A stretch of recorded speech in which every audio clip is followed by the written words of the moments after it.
എല്ലാ വിദ്യാർത്ഥികൾക്കും പുതിയൊരു വീഡിയോയിലേക്ക് സ്വാഗതം.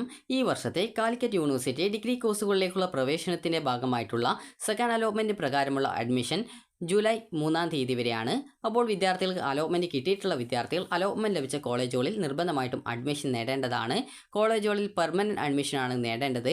അപ്പോൾ വിദ്യാർത്ഥികൾ ചോദിക്കുന്ന പ്രധാനപ്പെട്ട കാര്യമാണ്, എനിക്ക് കാലിക്കറ്റ് യൂണിവേഴ്സിറ്റിയിലെ സെക്കൻഡ് അലോട്ട്മെൻറ്റിന് ശേഷം എന്ന് പറയുമ്പോൾ അത് നിങ്ങൾക്ക് ഫസ്റ്റ് അലോട്ട്മെൻറ്റിൽ കിട്ടിയതായിക്കോട്ടെ, അതല്ല സെക്കൻഡ് അലോട്ട്മെൻറ്റിൽ പുതിയൊരു ഓപ്ഷനിലേക്ക് മാറ്റം കിട്ടിയതായിക്കോട്ടെ, ഇനി അതല്ല സെക്കൻഡ് അലോട്ട്മെൻറ്റിൽ ആദ്യമായിട്ട് അലോട്ട്മെൻറ്റ് കിട്ടിയത് ആയിക്കോട്ടെ, നിങ്ങൾക്ക് ഏത് അലോട്ട്മെൻറ്റിൽ കിട്ടിയത് ആയിരുന്നാലും നിങ്ങൾക്ക് ഏറ്റവും ലേറ്റസ്റ്റ് ആയിട്ട് എവിടെയാണോ കിട്ടിയത് അവിടെ വിദ്യാർത്ഥികൾ നിർബന്ധമായിട്ടും പെർമനൻറ്റ് അഡ്മിഷൻ നേടേണ്ടതാണ്.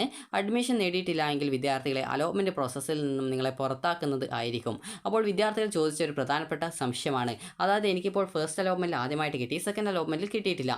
അതുപോലെ തന്നെ ചില വിദ്യാർത്ഥികൾക്ക് സെക്കൻഡ് അലോട്ട്മെൻറ്റിൽ ആദ്യമായിട്ട് കിട്ടി, ചില വിദ്യാർത്ഥികൾക്ക് ഫസ്റ്റ് അലോട്ട്മെൻറ്റ് കിട്ടി, അതിനുശേഷം സെക്കൻഡ് അലോട്ട്മെൻറ്റിൽ മറ്റൊരു ഓപ്ഷനിലേക്ക് നിങ്ങൾക്ക് അലോട്ട്മെൻറ്റ് കിട്ടി. അപ്പോൾ അങ്ങനെ വരുന്ന സാഹചര്യത്തിൽ വിദ്യാർത്ഥികൾ അലോട്ട്മെൻറ്റ് ലഭിച്ച കോളേജിൽ അഡ്മിഷൻ എടുത്തിട്ടില്ലെങ്കിൽ തേർഡ് അലോട്ട്മെൻറ്റിന് പരിഗണിക്കുമോ എന്ന് ചോദിക്കുന്നുണ്ട്. അപ്പോൾ നിങ്ങൾ ശ്രദ്ധിക്കേണ്ടത്, അലോട്ട്മെൻറ്റ് ലഭിച്ച് നിങ്ങൾ അഡ്മിഷൻ നേടിയിട്ടില്ല എങ്കിൽ നിങ്ങളെ അലോട്ട്മെൻറ്റ് പ്രോസസ്സിൽ നിന്ന് നിങ്ങളെ പുറത്താക്കുന്നതായിരിക്കും. അതുകൊണ്ട് തന്നെ നിങ്ങൾ ശ്രദ്ധിക്കേണ്ടത്, അലോട്ട്മെൻറ്റ് കിട്ടിയിട്ടുണ്ട് എങ്കിൽ നിങ്ങൾ ജോയിൻ ചെയ്യുക. അപ്പോൾ അതിന് ജസ്റ്റ് ഞാൻ ഒരു ഉദാഹരണം പറഞ്ഞു തരാം. അതായത് ഇപ്പോൾ നിങ്ങൾക്കിപ്പോൾ ഒന്നാമത്തെ ഓപ്ഷനാണ് കിട്ടിയതെങ്കിൽ നിങ്ങൾക്ക് മുകളിൽ ഹയർ ഓപ്ഷൻസ് ഇല്ലാത്തത് കൊണ്ട് തന്നെ ഓൾറെഡി നിങ്ങൾ മാൻഡറ്ററി ഫീ പേയ്മെൻറ്റ് ചെയ്തിട്ടുണ്ടാവും. അതുകൊണ്ട് തന്നെ ആ ഒരു കോളേജിൽ നിങ്ങൾ ജോയിൻ ചെയ്യേണ്ടതായിട്ടുണ്ട്. ഇനിയിപ്പോൾ ഒന്നാമത്തെ ഓപ്ഷനല്ല നിങ്ങൾക്ക് അലോട്ട്മെൻറ്റ് കിട്ടിയിട്ടുള്ളത്. ഇപ്പോൾ ഒരു ഉദാഹരണം പറയുകയാണെങ്കിൽ അഞ്ചാമത്തെ ഓപ്ഷനാണ് അലോട്ട്മെൻറ്റ് കിട്ടിയതെന്ന് വിചാരിക്കാം. അപ്പോൾ അഞ്ചാമത്തെ ഓപ്ഷനാണ് നിങ്ങൾക്ക് അലോട്ട്മെൻറ്റ് കിട്ടിയത്. നിങ്ങൾ ആ ഒരു കോളേജിൽ ഓൾറെഡി ഇപ്പോൾ മാൻഡറ്ററി ഫീസ് യൂണിവേഴ്സിറ്റി ഫീസായിട്ട് അടച്ചിട്ടുണ്ട്. അപ്പോൾ വിദ്യാർത്ഥികൾക്ക് ഇപ്പോൾ അഞ്ചാമത്തെ ഓപ്ഷനാണ് കിട്ടിയതെന്ന് വിചാരിക്കാം. അപ്പോൾ അത് നിങ്ങൾക്ക് ഫസ്റ്റ് അലോട്ട്മെൻറ്റിലായിക്കോട്ടെ അല്ലെങ്കിൽ സെക്കൻഡ് അലോട്ട്മെൻറ്റിലായിക്കോട്ടെ നിങ്ങൾക്ക് അവിടെ നിങ്ങൾ ഈ ഒരു മാൻഡറ്ററി ഫീസ് അടച്ചിട്ടുണ്ട് എന്ന് വിചാരിക്കാം. അപ്പോൾ മാൻഡറ്ററി ഫീസ് അടച്ചിട്ടുണ്ട്, എന്നാൽ നിങ്ങൾ കോളേജിൽ അഡ്മിഷൻ എടുത്തിട്ടില്ല എന്ന് വിചാരിക്കാം. അപ്പോൾ നിങ്ങൾ കോളേജിൽ പോയിട്ട് അഡ്മിഷൻ എടുത്തിട്ടില്ല, നിങ്ങൾക്ക് ഇഷ്ടമില്ലാത്ത സീറ്റായിരുന്നു അല്ലെങ്കിൽ ഇഷ്ടമില്ലാത്ത കോളേജായിരുന്നു. അപ്പോൾ അത് നിങ്ങൾക്ക് ഓൾറെഡി നിങ്ങൾ ആദ്യം ഇഷ്ടപ്പെട്ടിട്ടാണ് കൊടുത്തിട്ടുള്ളതെങ്കിലും പിന്നീട് ആ ഒരു കോഴ്സ് അല്ലെങ്കിൽ കോളേജിനോട് നിങ്ങൾക്കൊരു ഇഷ്ടമില്ല. അപ്പോൾ അങ്ങനെ വരുന്ന സാഹചര്യത്തിൽ നിങ്ങൾ ആ ഒരു ഓപ്ഷൻസ് എന്ത് ചെയ്തു, അത് നിങ്ങൾ അവിടെ അലോട്ട്മെൻറ്റ് കിട്ടിയിട്ടുണ്ടെങ്കിൽ കൂടി നിങ്ങൾ അവിടെ പോയിട്ട് അഡ്മിഷൻ എടുക്കാതിരിക്കുകയാണെങ്കിൽ തേർഡ് അലോട്ട്മെൻറ്റിനെ പരിഗണിക്കുമോ എന്ന് ചോദിച്ചാൽ ഒരിക്കലും പരിഗണിക്കില്ല. അതായത് നിങ്ങൾക്ക് ആ ഒരു സീറ്റ് നഷ്ടപ്പെടുന്നത് മാത്രമല്ല, നിങ്ങളുടെ ഓപ്ഷൻസ് ഒക്കെ ഓട്ടോമാറ്റിക്കലി ഇനാക്റ്റീവ് ആവും. അതായത് പിന്നീട് അടുത്ത തേർഡ് അലോട്ട്മെൻറ്റിലേക്ക് യാതൊരു കാരണവശാലും പരിഗണിക്കപ്പെടില്ല. അതുപോലെ അലോട്ട്മെൻറ്റ് പ്രോസസ്സിൽ നിന്നും നിങ്ങളെ പുറത്താക്കപ്പെടുകയും ചെയ്യുന്നതായിരിക്കും. അപ്പോൾ അതുകൊണ്ട് തന്നെ നിങ്ങൾ ശ്രദ്ധിക്കേണ്ടത്, അലോട്ട്മെൻറ്റ് കിട്ടിയിട്ടുണ്ടെങ്കിൽ അലോട്ട്മെൻറ്റ് ലഭിച്ച കോളേജിൽ പോയിട്ട് വിദ്യാർത്ഥികൾ അഡ്മിഷൻ നേടുക എന്നുള്ളതാണ്. അഡ്മിഷൻ നേടിയിട്ടില്ല എങ്കിൽ നിങ്ങളെ അലോട്ട്മെൻറ്റ് പ്രോസസ്സിൽ നിന്ന് പുറത്താക്കും. അത് നിങ്ങൾക്ക് പറഞ്ഞത് മനസ്സിലായിട്ടുണ്ടാകുമെന്ന് വിചാരിക്കുന്നു. അതായത് ഇപ്പോൾ ഫസ്റ്റിലോ സെക്കൻഡിലോ അല്ലെങ്കിൽ സെക്കൻഡ് അലോട്ട്മെൻറ്റിൽ മറ്റൊരു ഓപ്ഷനിലേക്കോ അലോട്ട്മെൻറ്റ് കിട്ടിയിട്ടുണ്ട്. അപ്പോൾ അഞ്ചാമത്തെ ഓപ്ഷനിലാണ് കിട്ടിയതെന്ന് വിചാരിക്കാം. കിട്ടിയിട്ടുണ്ടെങ്കിൽ അവിടെ നിങ്ങൾ മാൻഡറ്ററി ഫീ പേയ്മെൻറ്റ് ചെയ്തിട്ടുണ്ട്. അപ്പോൾ ഇതിന് മുകളിൽ ബാക്കിയുള്ള ഹയർ ഓപ്ഷൻ എന്ന് പറയുന്നത് 1 മുതൽ 4 വരെയുള്ള ഓപ്ഷൻസാണ് ഈ ഒരു ഹയർ ഓപ്ഷൻ എന്നതുകൊണ്ട് ഉദ്ദേശിക്കുന്നത്. അതായത് നിങ്ങൾക്ക് ഏത് ഓപ്ഷനാണോ കിട്ടിയത് അതിൻ്റെ ഓപ്ഷൻ്റെ ആ ഒരു മുകളിൽ ബാക്കിയുള്ള ഓപ്ഷനുള്ളതാണ് ഹയർ ഓപ്ഷൻ എന്ന് പറയുന്നത്.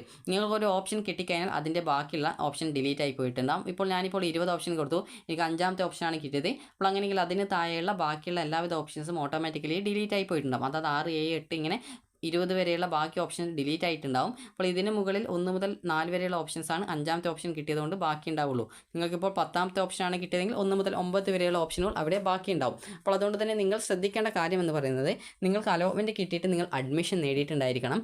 അഡ്മിഷൻ നേടിയിട്ടില്ല എങ്കിൽ വിദ്യാർത്ഥികളെ അലോട്ട്മെൻറ്റ് പ്രോസസ്സിൽ നിന്ന് പുറത്താക്കുന്നത് മാത്രമല്ല, പിന്നീട് വരുന്ന അലോട്ട്മെൻറ്റുകളിൽ നിങ്ങളെ പരിഗണിക്കുന്നത് ആയിരിക്കില്ല. തേർഡ് അലോട്ട്മെൻറ്റ് എന്ന് പറയുന്നത് ഈ ഒരു അലോട്ട്മെൻറ്റുകളുടെ കണ്ടിന്യൂസ് ആയതുകൊണ്ട് തന്നെ വിദ്യാർത്ഥികളെ പിന്നീട് തേർഡ് അലോട്ട്മെൻറ്റിൽ കൺസിഡർ ചെയ്യുന്നത് ആയിരിക്കില്ല എന്നാൽ നിങ്ങൾ പ്രത്യേകം ശ്രദ്ധിക്കാം. ഇനി വിദ്യാർത്ഥികൾക്ക് എഡിറ്റ് ഓപ്ഷനാണ്. അപ്പോൾ ആ ഒരു എഡിറ്റിങ്ങിനെ കുറിച്ച് എനിക്ക് പറയാം. അപ്പോൾ നിങ്ങൾക്ക് നിലവിൽ ആ ഒരു അഡ്മിഷൻ എടുത്തിട്ടില്ലെങ്കിൽ കാര്യം എന്താണെന്ന് മനസ്സിലായിട്ടുണ്ടാകും. അഡ്മിഷൻ എടുത്തിട്ടില്ലെങ്കിൽ അലോട്ട്മെൻറ്റ് പ്രോസസ്സിൽ നിന്ന് നിങ്ങളെ പുറത്താക്കുമെന്നുള്ള കാര്യം നിങ്ങൾ ശ്രദ്ധിക്കുക. അതുപോലെ കിട്ടിയ സീറ്റ് നഷ്ടപ്പെടുകയും ചെയ്യും. ഇനി നമുക്ക് എഡിറ്റിങ്ങിനെ കുറിച്ച് പറയാം. എഡിറ്റിംഗ് എന്നതുകൊണ്ട് ഉദ്ദേശിക്കുന്നത്, നിലവിൽ വിദ്യാർത്ഥികൾക്ക് ആപ്ലിക്കേഷനിലെ എല്ലാ വിവരങ്ങളും എഡിറ്റ് ചെയ്യാനുള്ള ഒരു അവസരമൊന്നും ഇല്ല. അപ്പോൾ അതിന് കൂടി ഉദാഹരണം പറഞ്ഞുതരാം. ഇപ്പോൾ നിങ്ങൾക്കിപ്പോൾ ഒരു അഞ്ചാമത്തെ ഓപ്ഷനാണ് അലോട്ട്മെൻറ്റ് കിട്ടിയതെന്ന് വിചാരിക്കാം. അപ്പോൾ നിങ്ങൾ ഇവിടെ മാൻഡറ്ററി ഫീ പേയ്മെൻറ്റ് ചെയ്തു, അതുപോലെ തന്നെ പോയിട്ട് അഡ്മിഷൻ നേടുകയും ചെയ്തു. അപ്പോൾ അങ്ങനെ അഡ്മിഷൻ നേടിയ ശേഷം പിന്നീട് നിങ്ങളുടെ ഓപ്ഷൻ ലിസ്റ്റിൽ ബാക്കിയുള്ള ഹയർ ഓപ്ഷൻസ് ഉണ്ടാവും. അപ്പോൾ ഈ ഒരു ഹയർ ഓപ്ഷൻസ് നിങ്ങൾക്ക് ഏതെങ്കിലും സെലക്റ്റഡ് ആയിട്ടുള്ള ഓപ്ഷൻസ്, ഇപ്പോൾ എനിക്കിപ്പോൾ ഇതിൽ മൂന്നാമത്തെ ആ ഒരു കോഴ്സോ കോളേജോ എനിക്ക് വേണ്ടെങ്കിൽ അതിനെ മാത്രമായിട്ട് റിമൂവ് ചെയ്യാം. അതായത് എങ്ങനെ ചെയ്യുന്നത്, ഒരു സെലക്റ്റഡ് ഓപ്ഷൻ റിമൂവലാണ്, അതായത് സെലക്റ്റഡ് ഓപ്ഷൻ ക്യാൻസലേഷൻ ആണ്. അതായത് എനിക്കിപ്പോൾ ഇതിൽ നിന്നും എൻ്റെ ആ ഒരു ഹയർ ഓപ്ഷൻസിൽ, അതായത് എൻ്റെ നിലവിൽ ആ ഒരു അടുത്ത അലോട്ട്മെൻറ്റിൽ പരിഗണിക്കപ്പെടാനുള്ള സാധ്യതയുള്ള ഓപ്ഷനുകളിൽ നിന്നും ഞാൻ സെലക്ട് ചെയ്തിട്ടുള്ള ഒരു ഓപ്ഷനെ ഡിലീറ്റ് ചെയ്യുന്നു. അതാണ് സെലക്റ്റഡ് ഓപ്ഷൻ ഡിലീറ്റ് ചെയ്യൽ. അപ്പോൾ ഈ ഒരു രീതിയിൽ നിങ്ങൾക്ക് സെലക്ട് ചെയ്തിട്ടുള്ള ഓപ്ഷനുകളെ മാത്രമായിട്ട് റിമൂവ് ചെയ്യാവുന്നതാണ്. ഇനിയിപ്പോൾ ചില വിദ്യാർത്ഥികൾക്ക് ഇപ്പോൾ കിട്ടിയ സീറ്റ് മതി എന്നുണ്ടാകും. അതായത് ഇപ്പോൾ നിലവിൽ നിങ്ങൾക്ക് സെക്കൻഡ് അലോട്ട്മെൻറ്റിന് ശേഷം എവിടെയാണോ നിങ്ങളുടെ അഡ്മിഷൻ ഉള്ളത്, അതായത് അഡ്മിഷൻ അല്ല അലോട്ട്മെൻറ്റ് കിട്ടിയത്, ആ ഒരു കോളേജിൽ പോയിട്ട് അഡ്മിഷൻ നേടി ആ ഒരു സീറ്റ് തന്നെ മതി, ഇനി വേറൊരു ഓപ്ഷൻ വേണ്ട എന്നുള്ളവർക്ക് ഈ ഒരു നിങ്ങളുടെ ഓപ്ഷൻ ലിസ്റ്റിലെ ഹയർ ഓപ്ഷൻസ്, അതായത് നിലവിൽ അടുത്ത തേർഡ് അലോട്ട്മെൻറ്റിൽ പരിഗണിക്കപ്പെടാൻ സാധ്യതയുള്ള ഓപ്ഷനുകളെ മുഴുവനായിട്ട് ഡിലീറ്റ് ചെയ്യുന്നതിനാണ് ഹയർ ഓപ്ഷൻ ക്യാൻസലേഷൻ എന്ന് പറയുന്നത്. അപ്പോൾ ഈ ഒരു രീതി നിങ്ങൾക്ക് ഹയർ ഓപ്ഷൻ ക്യാൻസലേഷൻ ചെയ്യാനുള്ള സൗകര്യമാണ് നിലവിൽ ഇപ്പോൾ ലഭ്യമായിട്ടുള്ളത്. അതായത് നിങ്ങൾക്ക് ഹയർ ഓപ്ഷൻ ക്യാൻസൽ ചെയ്യാം, അതുപോലെ സെലക്റ്റഡ് ഓപ്ഷൻ ക്യാൻസൽ ചെയ്യാവുന്നതാണ്. ഇനി വിദ്യാർത്ഥികൾ ചോദിക്കുന്ന പ്രധാനപ്പെട്ട കാര്യമാണ് ഈ ഒരു എഡിറ്റിങ്ങിൽ, അതായത് ഈ ഒരു എഡിറ്റ് ചെയ്യാനുള്ള അവസരത്തിൽ ഓപ്ഷൻ റീ അറേഞ്ച്മെൻറ്റ് ചെയ്യാനുള്ള സൗകര്യമുണ്ടോ? അതായത് മൂന്നാമത്തെ ഓപ്ഷനെ നാലാമത്തെ ഓപ്ഷനെ ഒന്നാമത്, അങ്ങനെ അങ്ങോട്ടും ഇങ്ങോട്ടും ഒക്കെ അതിൻ്റെ സ്ഥാനം ചേഞ്ച് ചെയ്ത് കൊടുക്കുന്നതിനോ, അതല്ല പുതിയ കോളേജ് കോഴ്സുകൾ കൂട്ടിച്ചേർക്കാനോ പറ്റുമോ എന്നുള്ളത്. കോളേജുകളോ കോഴ്സുകളോ കൂട്ടിച്ചേർക്കാനോ അല്ലെങ്കിൽ ഓപ്ഷൻ്റെ സ്ഥാനം അങ്ങോട്ടും ഇങ്ങോട്ടും ഒക്കെ ചേഞ്ച് ചെയ്ത് കൊടുക്കാനോ യാതൊരു കാരണവശാലും ഈ ഒരു അവസരത്തിൽ സാധിക്കുന്നതല്ല. അപ്പോൾ അതുകൊണ്ട് തന്നെ നിങ്ങൾ ശ്രദ്ധിക്കേണ്ടത്, നിലവിൽ ഇപ്പോൾ നിങ്ങൾക്ക് എഡിറ്റിംഗ് എന്നതുകൊണ്ട് നിലവിൽ നിങ്ങൾക്ക് ഇപ്പോൾ ലഭ്യമായിട്ടുള്ളത് മാൻഡറ്ററി ഫീ പേയ്മെൻറ്റ് ചെയ്ത ശേഷം നിങ്ങൾക്ക് ഹയർ ഓപ്ഷൻ ക്യാൻസലേഷൻ ചെയ്യാനും അതുപോലെ തന്നെ വിദ്യാർത്ഥികൾക്ക് ഈ ഒരു സെലക്റ്റഡ് ഓപ്ഷൻ ക്യാൻസലേഷൻ ചെയ്യുന്നതിനുള്ള സൗകര്യം മാത്രമാണ് നിലവിൽ ലഭ്യമായിട്ടുള്ളത്. ഓപ്ഷൻ റീ അറേഞ്ച്മെൻറ്റ് ചെയ്യാനോ അല്ലെങ്കിൽ പുതിയ കോളേജ് കോഴ്സുകൾ കൂട്ടിച്ചേർക്കാനോ ഈ ഒരു അവസരത്തിൽ സാധിക്കുന്നതല്ല. അപ്പോൾ നിങ്ങൾക്ക് ഈ ഒരു ഹയർ ഓപ്ഷൻ ക്യാൻസലേഷനോ സെലക്റ്റഡ് ഓപ്ഷൻ ക്യാൻസലേഷനോ ഈ ഒരു ജൂലൈ 3-ാം തീയതി വരെ നിങ്ങൾക്ക് ചെയ്യാവുന്നതാണ്. ഇനി വിദ്യാർത്ഥികൾ ചോദിക്കുന്ന കാര്യമാണ് എല്ലാവരും ഈ ഒരു മാൻഡറ്ററി ഫീസ് അടക്കണോ എന്നുള്ളത്. അപ്പോൾ നിങ്ങൾ ശ്രദ്ധിക്കേണ്ട കാര്യം, മാൻഡറ്ററി ഫീസ് എല്ലാവരും അടക്കേണ്ട ആവശ്യമില്ല. വിദ്യാർത്ഥികൾക്ക് അലോട്ട്മെൻറ്റ് കിട്ടിയിട്ടുണ്ട് എങ്കിൽ മാത്രമേ നിങ്ങൾ മാൻഡറ്ററി ഫീ പേയ്മെൻറ്റ് അടക്കേണ്ടതുള്ളൂ. അതായത് സെക്കൻഡ് അലോട്ട്മെൻറ്റിൽ ആദ്യമായിട്ടാണ് നിങ്ങൾക്ക് അലോട്ട്മെൻറ്റ് കിട്ടിയിട്ടുള്ളതെങ്കിൽ നിങ്ങൾക്ക് ഈ ഒരു മാൻഡറ്ററി ഫീ പേയ്മെൻറ്റ് ചെയ്യാം. അതല്ല നിങ്ങൾക്ക് അലോട്ട്മെൻറ്റ് ഒന്നും കിട്ടിയിട്ടില്ല എങ്കിൽ പ്രത്യേകിച്ച് ഒരു ഫീസും അടക്കേണ്ട ആവശ്യമില്ല. നിങ്ങൾ തേർഡ് അലോട്ട്മെൻറ്റിനായിട്ട് കാത്തിരിക്കുക മാത്രമാണ് നിങ്ങൾ ചെയ്യേണ്ടത്.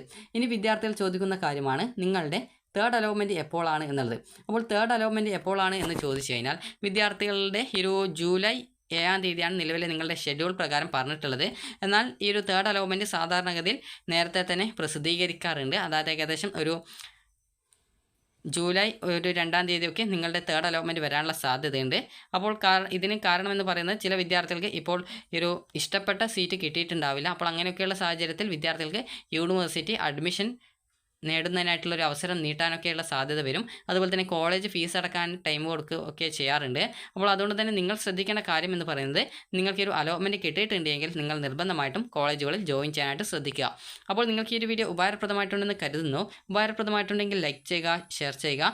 അതുപോലെ തന്നെ വിദ്യാർത്ഥികൾ അഡ്മിഷൻ നേടേണ്ടത് ഈ ഒരു ജൂലൈ 3-ാം തീയതിക്കുള്ളിൽ നിങ്ങൾക്ക് ഏത് ദിവസം വേണമെങ്കിലും നിങ്ങൾക്ക് പോയിട്ട് അഡ്മിഷൻ നേടാവുന്നതാണ്. അപ്പോൾ വിദ്യാർത്ഥികൾക്ക് ഈ ഒരു വീഡിയോ ഉപകാരപ്രദമായിട്ടുണ്ടെങ്കിൽ ലൈക്ക് ചെയ്യുക, ഷെയർ ചെയ്യുക. Thank you for watching.